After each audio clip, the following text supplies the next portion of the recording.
Am I the a-hole for causing a woman who bad-mouthed me at work to get fired? I kind of already know what people's answer to this would be, but I'm just asking to make sure. For backstory, I'm a 24 male, born and raised in a fairly small town, surrounded by even smaller towns. People from the surrounding towns come here to get their degrees/diplomas from our local university and college, because their towns don't have good options. My town is big enough to be a hotspot for the surrounding areas, but still small enough that most people know each other. In fact, many families know each other generationally. The situation: I work as an advisor at our local bank branch. About 2 months ago, a 23 female was hired as a clerk. She's from one of the surrounding towns and had just graduated from our local university a few months prior. For the first month, everything went well. She joined our friend circle and there were no issues whatsoever. About a month later, one day after work, she pulled me aside and asked me out on a date. I politely declined and reminded her that I was married. Most of my coworkers and I have known each other since high school, if not earlier. My wife was part of this same circle, and we've been together since we were 15. This topic had come up before, and I always wear my wedding band, so I found it odd that she asked me out, especially since there were other single guys in the office. But I brushed it off and thought that was the end of it. That happened on a Friday. On Monday, halfway through my shift, one of my other coworkers, 24 female, told everyone that the 23 female had claimed I pulled her aside, asked her out, and wouldn't take no for an answer. She also claimed I had started stalking her on Snapchat and Instagram. Here's the thing, my coworkers knew I didn't even have Snapchat or Instagram, and they knew how close my wife and I are, so they realized she was lying. However, there were a couple of coworkers who didn't know me as well and may have believed her. I told my coworkers not to confront her, and instead explained what actually happened. I told them to ignore her lies and just agree with whatever she said because I didn't want to escalate the situation.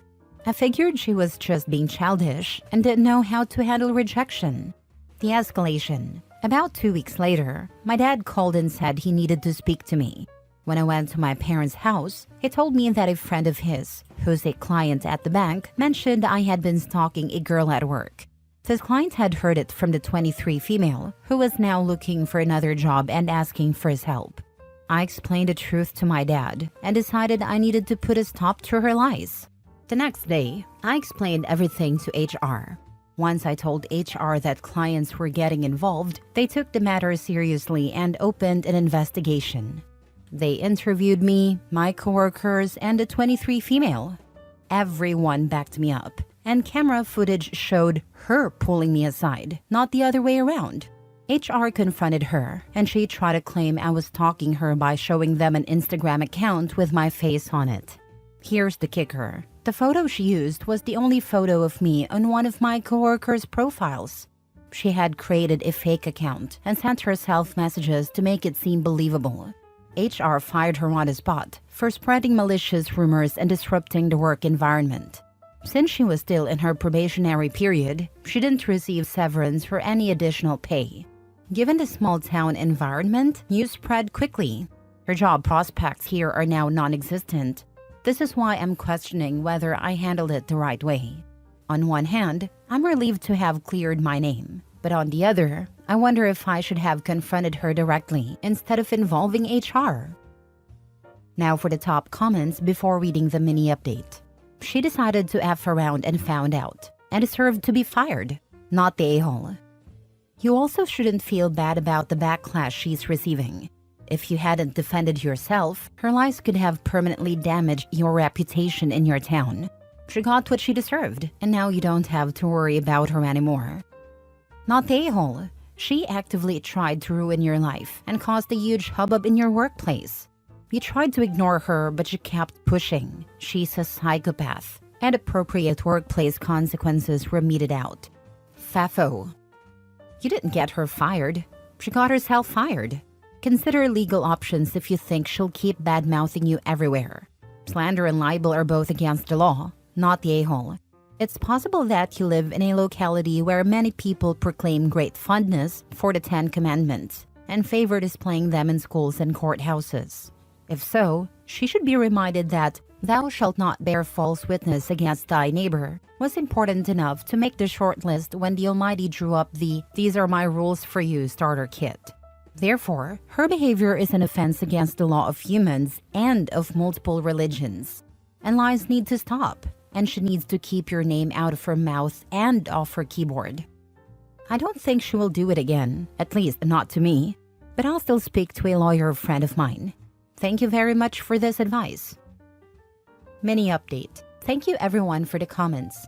As I mentioned in the first line of this post, I had a feeling I knew the answer, and all of the comments have reiterated the same, so I'm at peace now. As a lot of comments suggested, if not her, at some point HR would have heard about this and potentially punished me. Thank you all for helping me clear my conscience. I also agree, I should have gone to HR as soon as my coworkers told me the first time.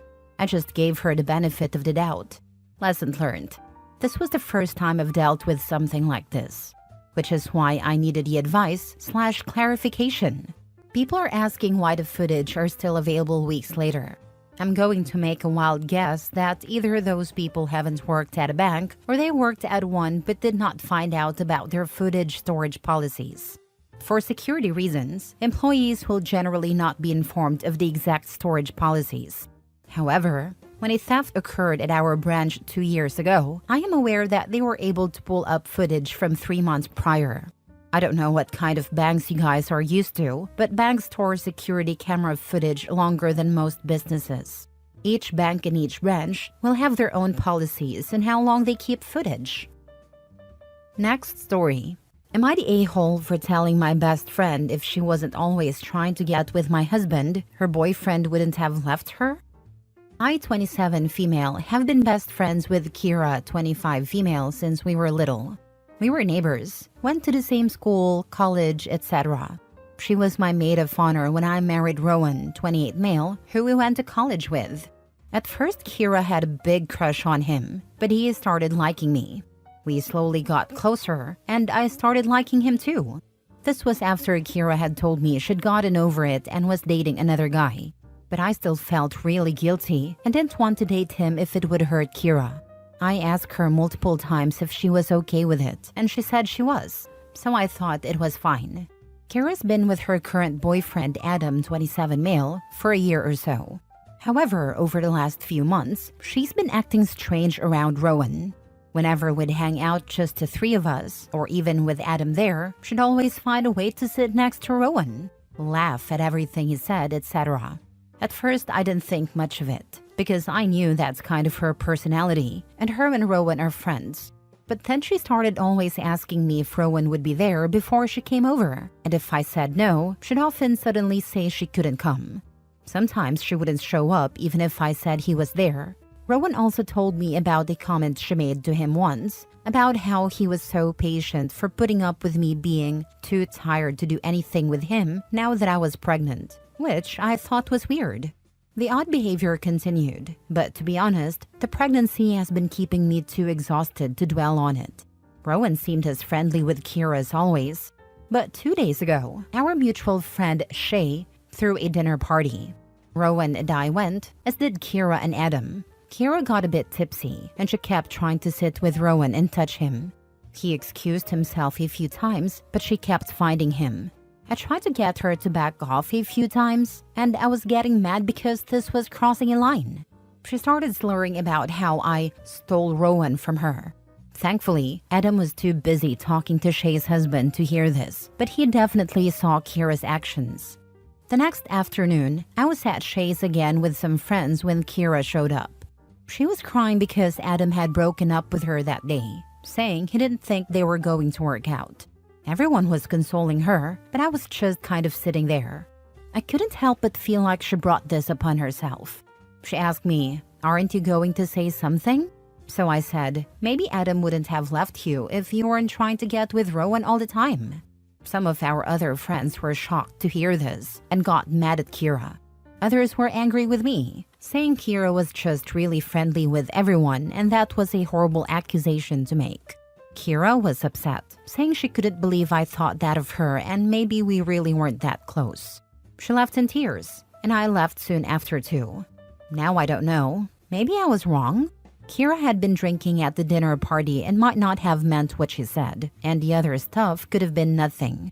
Maybe this was too harsh to say to her after a breakup, and we could have talked privately, not in front of our friends. Am I the a-hole?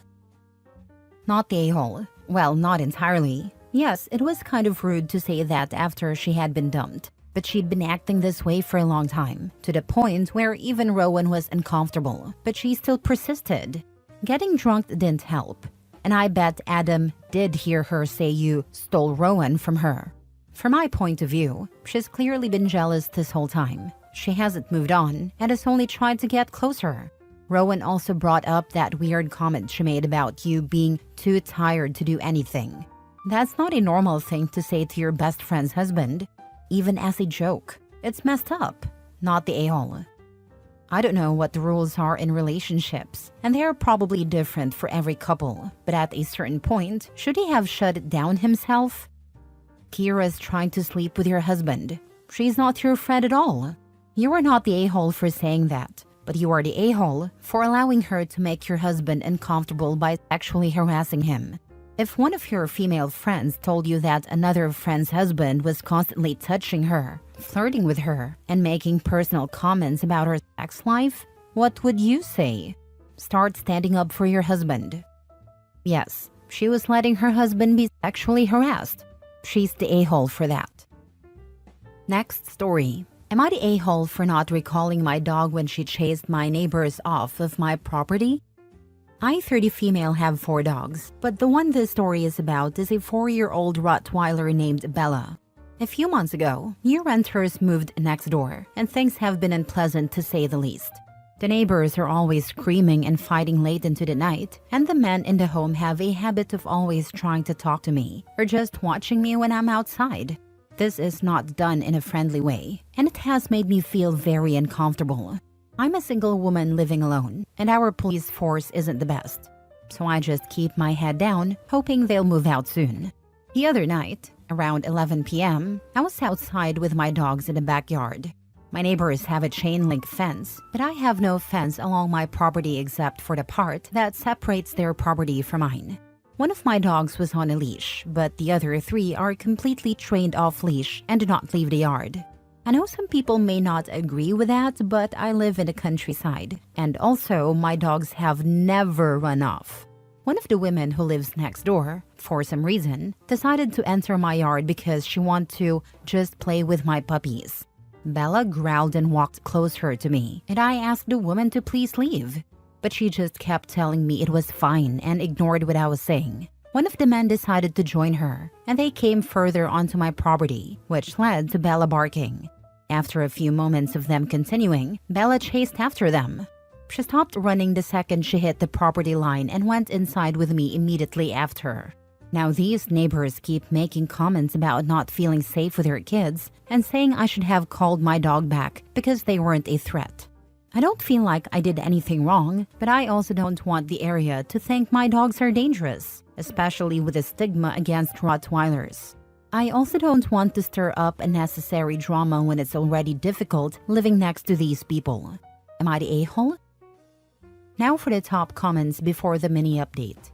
Not the a-hole. The neighbor came onto your property without permission and thought she could just pet your dogs. Bella had every right to chase someone who wasn't invited off.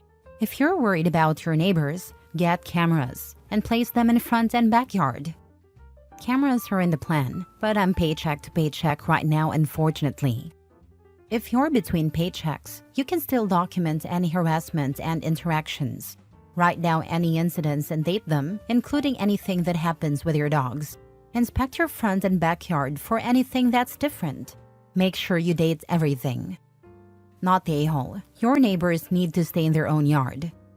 That was my thought process when it was happening, but I know that things can be different depending on the breed of the dog. I know for a fact Bella wouldn't have hurt them unless they had tried to hurt me, but I didn't know if that mattered or not. Mini update. Thanks everyone for the advice. I've called a friend who has agreed to come over tonight, and he will crash in my spare room until I feel safe. I'm going to contact the police tomorrow and make a report, as well as get a runner and a cheap camera as soon as I get paid.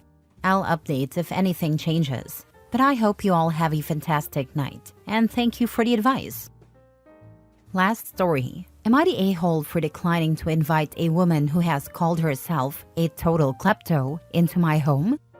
I, 30 female, joined a women's social club 6 months ago because I've been struggling to make friends after relocating to a new city. It took me a while to warm up to the group and connect with people I actually had things in common with. I had to wade through a lot of Botox parties and boozy brunches to find activities that interested me. But eventually I did, and I started attending group events fairly often. I spent most of my time with the women who enjoy reading, doing crafts, baking, sky watching, etc. Among these women is one whom I'll call Andrea, who has repeatedly made comments about being a total klepto. I think she says this to seem cool to others in the group. I reached out to some of the women I see regularly at these events and invited them over to my place to watch a TV show we'd been discussing and do crafts. They were excited and agreed to come. Unfortunately, Andrea found out, presumably because someone asked her if she was going and reached out to ask if she was invited. I thought about it for a bit and then told her no, explaining that I only had so much space at home. She didn't believe me and pressed me for the real reason, saying I thought we got along, which, yes, is true. I told her I wasn't comfortable inviting a self-proclaimed kleptomaniac into my home. I explained that I've worked hard for what I have, and it wouldn't make sense to knowingly invite someone who brags about stealing. She replied quietly, okay, and then added, "You're painting me out to be some horrible criminal when you don't even know anything about me." I told her that her being proud to call herself a klepto was all I needed to know. She responded by calling me a high school mean girl and ableist. I have no idea where that came from. Unfortunately, this situation has spilled over into the group, which is frustrating. But what surprises me the most is that so many people are defending her and telling me I'm out of touch and take things too literally. Am I? Not the a-hole. Being a thief isn't the same as being a kleptomaniac or a klepto. One of the key factors in diagnosing kleptomania, a legitimate and rare mental health disorder, is the emotional roller coaster around theft. A kleptomaniac experiences intense shame and wouldn't casually tell strangers they've stolen something. Andrea is the ableist one here, for using kleptomania as an excuse to justify her poor behavior. I know some people say things like, I'm being so OCD, when they just mean they're being fastidious. I'm not well versed in kleptomania, but I thought her comments might have been along those lines. It probably was, but it still makes her the ableist, not you. She's not a klepto, she's a thief, and a proud one at that. She's also rude. When you said there wasn't enough room, she should have accepted that answer. She isn't owed entry to your property. Not the a-hole. I had a girl in my sorority described herself as a self-diagnosed klepto who just couldn't help herself when she saw something she liked, whether it was in a store, on campus, or something another person owned. Once she took something, she considered it her property, and heaven forbid you try to get it back. I refused to associate with her outside of required meetings. I never let her near my purse, my dorm, or my car. She cried and called me a bully. People like this always play the victim. I'm glad you're keeping your boundaries.